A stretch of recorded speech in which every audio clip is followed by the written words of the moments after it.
Hello and welcome to The Flow.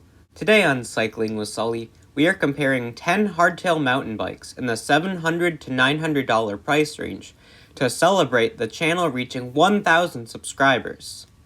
The entry-level hardtail is pretty much a rite of passage in the mountain biking community. There's nothing like walking into the bike shop and buying your brand new mountain bike. But when you're just starting out, it may seem a little overwhelming to find the best bike for you. In this video, I will break down 10 popular mountain bikes in this category, so you know which one is truly the best. Before I start the video, I have one quick announcement. Cycling with Sully recently reached 1,000 subscribers. I'm assuming most of my subscribers watched the dedicated announcement video I made a few days ago, but if you missed it, don't worry. Subscribing to the channel not only helps me out, but you will never miss a video again. Plus, it's free. Thanks, now let's get back into the video. Since going through each of these bikes entirely would take forever, I will break the comparisons into 3 parts. First, I will compare their frames. Second, I will compare the components on the frame. And third, using the information, I will make a conclusion of which bike is best for you. All of the frames are made of aluminum, which is stiff, lightweight, and affordable. Internal cable routing is found on all of the frames, except for the Durango, Diamondback hook, and Cannondale trail. This gives the bike a clean and organized look. Moving on to geometry. While this may seem overwhelming to new riders, here are a few basic measurements I'll be looking for. The head tube angle affects the bike's steering, climbing, and steep descending ability.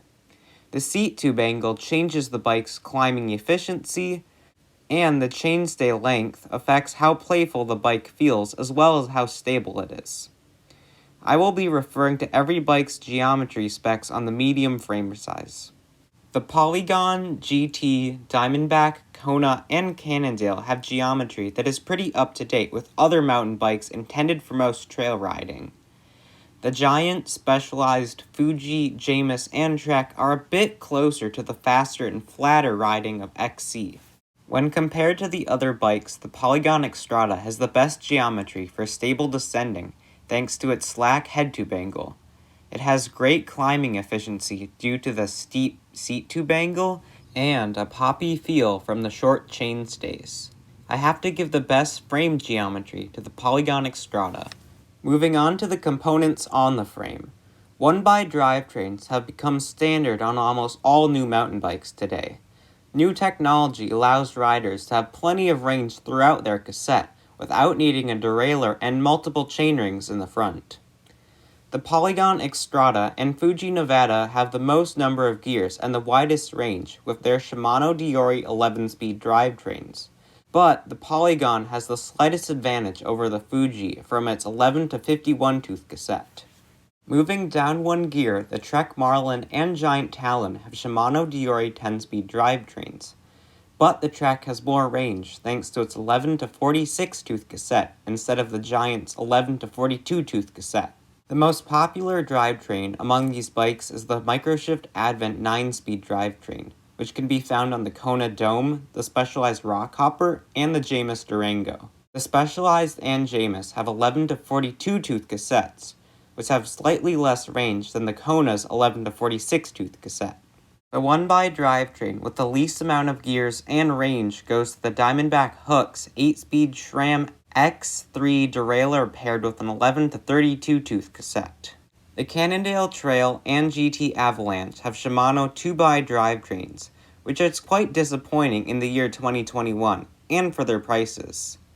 All of the bikes have 27.5-inch or 29-inch aluminum wheels that have tires that are 2.2 inches wide to 2.4 inches wide, unfortunately none of which are tubeless compatible. When it comes to hardtails, the fork is the only suspension you have. This makes a sturdy, adjustable, and lightweight fork extra important. The first type of fork is an air fork.